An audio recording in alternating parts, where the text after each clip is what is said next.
Good morning friends. अपेक्षा online English classes के YouTube channel पर आपका हार्दिक स्वागत, हार्दिक अभिनंदन। कई जीत बाकी है, कई हार बाकी है, अभी तो जीवन का पूरा सार बाकी है। चलो चलते हैं एक नई मंजिल के लिए, ये तो एक अधूरा पन्ना था, अभी तो एक पूरी किताब बाकी है।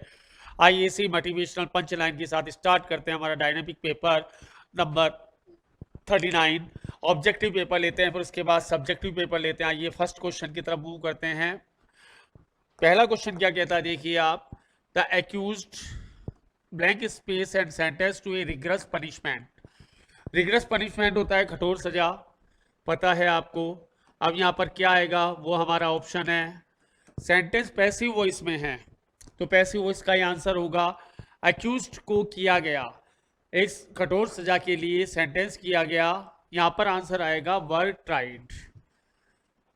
एक्यूज जो थे उनको ट्रायल किया गया, उनका विचारण किया गया और उनको कठोर सजा दी गई। एक्टिव का कोई भी आंसर यहां पर मैच नहीं करेगा। इस क्वेश्चन को आपको एक्टिव और पैसिव वॉइस के पॉइंट ऑफ व्यू से देखना है, डिस्क्रिमिनेशन करना है कि सेंटेंस पैसिव में क्यों जाएगा, क्योंकि रिग्रेस पनिशमेंट अपने आप नहीं होगा और ट्रायल भी अपने आप नहीं होगा। सेकंड पर आइए। A shoplifter before he commits another murder. Shoplifter कहते हैं दुकान से उठाने वाले को, दुकान से कोई भी सामान उठाने वाले को कहते हैं शॉपलिफ्टर। ये भी एक वही कहानी है। पैसिव वॉइस में जाएगा कि एक शॉपलिफ्टर गिरफ्तार हो चुका होगा। Answer number second, will have been arrested. Second is the right answer. Passive में जाना पड़ेगा उससे, यहाँ पर सेकंड सेंटेंस से कोई मतलब नहीं है, कोई लेना देना नहीं है। हमें फ्यूचर परफेक्ट की पैसिव वॉइस में जाना पड़ेगा कि shoplifter will have been arrested before he commits another murder. Third पर आइए। He refuse to admit that he by the police. उसने एडमिट करने से मना कर दिया, बाय द पुलिस। इसको भी पैसिव वॉइस में जाना पड़ेगा, लेकिन पैसिव वॉइस किसकी आएगी, पास्ट इंडेफिनेट की या पास्ट परफेक्ट की। तो ये पास्ट इंडेफिनेट में आ गया, तो यहां पर पास्ट परफेक्ट की पैसिव वॉइस आएगी। आंसर नंबर सेकंड आएगा। He had been arrested by the police. Was the interesting novel Godan returned? Passive का सेंटेंस है। By whom was the interesting novel Godan returned? किसके द्वारा गोदान को लिखा गया था। By whom आएगा, A is the right answer। Fifth एक बहुत अच्छा क्वेश्चन, यहां पर आप कंफ्यूज होने के chances. We the pretty good news which we had receive a day before. एक दिन पहले कोई हमें अच्छी न्यूज मिली थी, उस पर हमने क्या किया। वी वर पैसिव में जाएगा, लेकिन क्वेश्चन आएगा कि बाय आएगा या एट आएगा, तो आंसर नंबर 4 सही है। We were please at the pretty good news which we had receive a day before. यहां पर दो चीज ध्यान रखनी कि सेंटेंस को पैसिव वॉइस में जाना है, और दूसरा आपका जो मानसिक क्रियाएं होती हैं, जितनी भी मानसिक क्रियाएं होती है आपको पता है उनमें कभी भी बाय नहीं आता, उनका उचित प्रपोजिशन आता है। तो खुश होने का उचित प्रपोजिशन एट है, बाय नहीं आएगा। ये दो पॉइंट ऑफ व्यू वहां पर आपको लगाने हैं कि सेंटेंस पैसिव वॉइस में जाएगा, पहला पॉइंट ऑफ व्यू, और दूसरा उसके साथ बाय नहीं आएगा। और जैसे ही आप दोनों पॉइंट ऑफ व्यू यूज करते हैं, वहां पर fourth is the right answer. Fifth six एक अच्छा question. The robbers the house and took away coffer. Robbers आपके करता है, रोबर्स आपका करता है, रोबर्स आपका सब्जेक्ट है। यदि सब्जेक्ट से वाक्य शुरू होगा तो नेचुरल सेंटेंस एक्टिव वॉइस में होगा, ये बात क्लियर है। तो एक्टिव वॉइस की कोई कहानी लेकर आते हैं। सेंध मार के चोरी करना, broke into. Second is the right answer. Break into की सेकंड फॉर्म है ब्रोक इनटू, यानी दीवार तोड़कर चोरी करना। सेंध मारी को कहते हैं ब्रोक इनटू। ये भी देखिए सेकंड फॉर्म में है, ये भी सेकंड फॉर्म में है। कर्ता से वाक्य शुरू हो रहा है, इसलिए आप एक्टिव वॉइस पर ही एम्फेसाइज करेंगे। The demands of employees before A final decision is taken by proprietor. Demands of employees, पहले तो एनपीएन रूल लगाइए। एनपीएन पहली नाउन है, द डिमांड्स, प्रपोजिशन आ गया, एम्प्लॉइज आ गया, तो आपको पता है जो भी वर्ब आएगी वो इसके अनुसार आएगी। अब कहानी पैदा होती है कि सेंटेंस को एक्टिव में लेके जाएं या पैसिव में लेके जाएं। तो डिमांड्स ऑफ एम्प्लॉयज पर परीक्षण किया जा रहा है, सेंटेंस पैसिव वॉइस में जाएगा, ये बात क्लियर है। तो यहां पर जो है आपका are being examined is the सही आंसर। क्यों? डिमांड्स के अकॉर्डिंग आर आएगा, आर बीइंग आएगा यानी पैसिव वॉइस, एग्जामाइंड के साथ थर्ड फॉर्म आती है, की जा रही है, third is the right answer. बहुत अच्छा question. The demands for employees are being examined before a final decision taken by the proper writer. जितने क्वेश्चन करेंगे उतने माहिर होते जाएंगे, ये बात याद रखना। Mister Ram on Monday to save him from a fatal disease.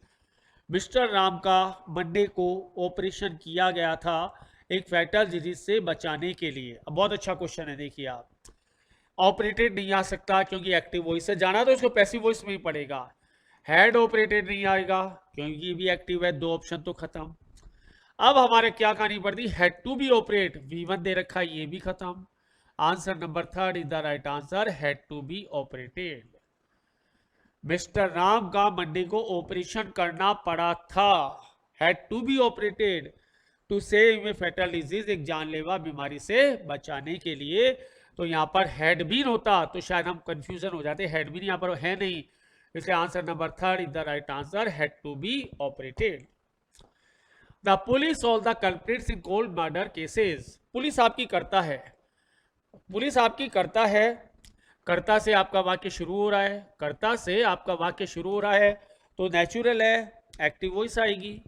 तो पुलिस हैव अरेस्टेड, यहां पर B A is the right answer क्योंकि यही एक्टिव है, ये आपका V5 है, हो नहीं सकता।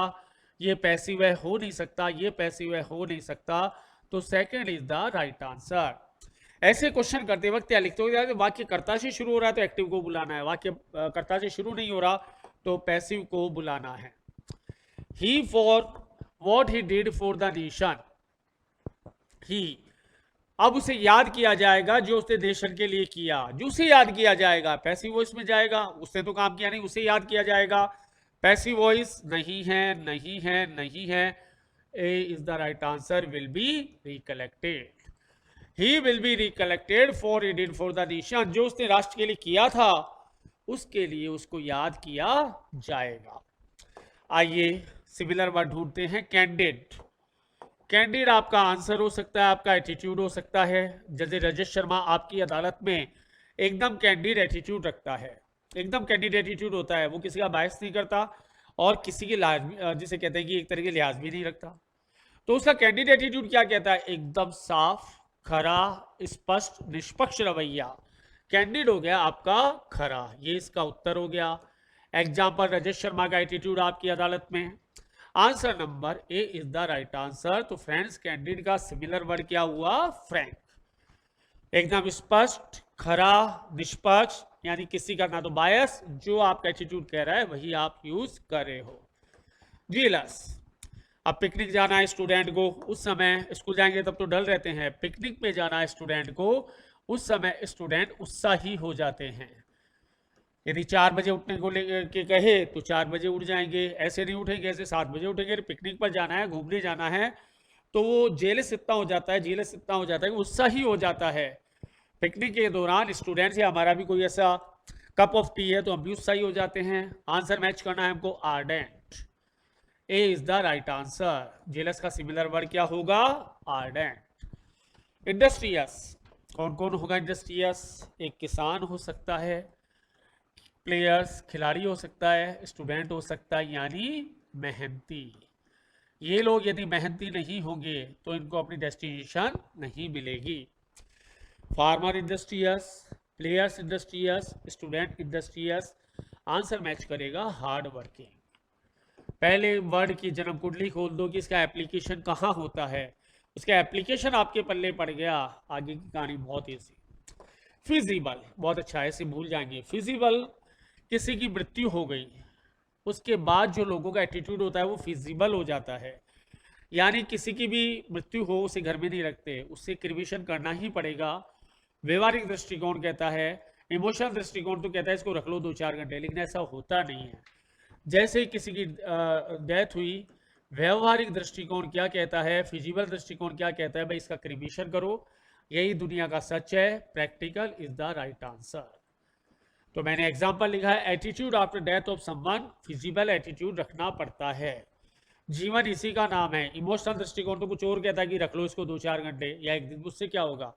लेकिन फिजिबल एटीट्यूड क्या कहता है कि जल्दी से जल्दी इस पर्सन का क्रिमेशन किया जाए और इसे विदा दे दी जाए दुनिया से, चाहे कुछ भी हो।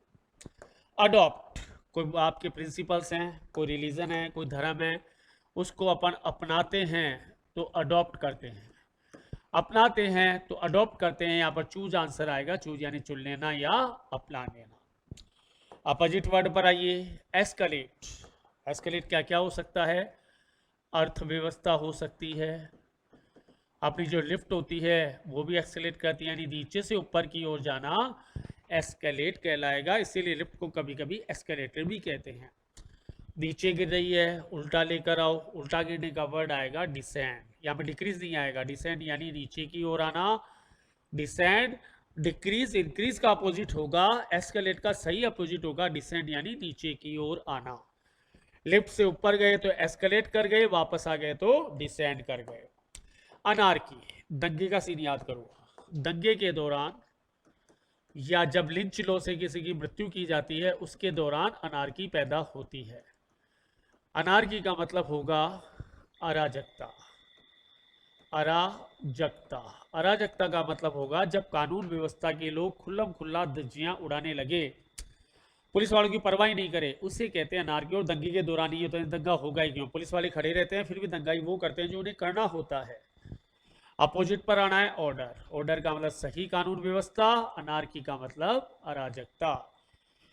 पुलिस वालों को भी पीड़ दे, वो है सबसे बड़ी अनार्की। और ऑर्डर का मतलब आपका सभ्य। कमोशन कब पैदा होगा, रेलवे स्टेशन पर कमोशन होता है, क्लास में कमोशन होता है, किसके, उद्दंडी छात्रों के द्वारा। समझ में आ गया होगा, कमोशन का मतलब है शोरगुल। क्या रेलवे स्टेशन या बस स्टेशन ऐसा होगा कि वहाँ पर शांति हो, कभी नहीं होगी, क्योंकि बसें वगैरह लोगों का आना जाना कमोशन पैदा करेगा।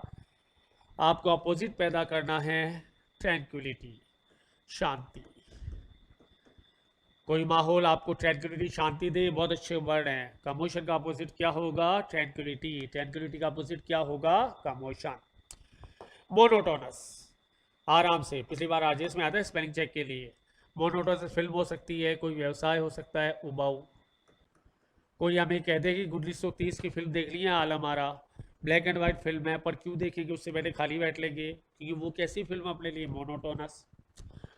उबाऊ है, थका हुआ है, पका हुआ है। आइए कोई इंटरेस्टिंग वाला वर्ड देखते हैं, एंथुइज्म, उत्साह से भरी हुई इंटरेस्टिंग कहलाएगी एंथुइज्म। टीडियम और टीडीएस इसके सिमिलर वर्ड है, ये और बता दूं आपको। मोनोटोनिक से सिमिलर वर्ड है टीडियम और टीडीएस। कोई भी फिल्म, कोई भी गाने हमको नहीं पसंद है, वो हमारे लिए कैसे हैं, मोनोटोनस। उल्टा कर लो, एंथुइज्म, उत्साह से भरे हुए।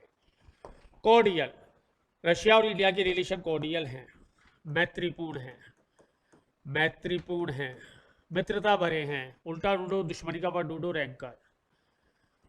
कॉर्डियल का अपोजिट क्या होगा, रैंकर। कोरियल का अपोजिट क्या होगा, रैंकर। और आइए 5 सिमिलर वर्ड मैं आपको मैत्रीपूर्ण के बता देता हूं।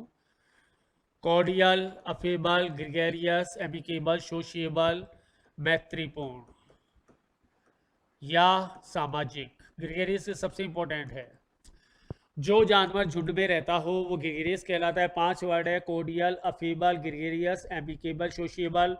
इसका अपोजिट है रिया से कट्टर दुश्मनी, 3 बार दुश्मनी के, रैंकर, एनमिटी और एंटेगोनिज्म।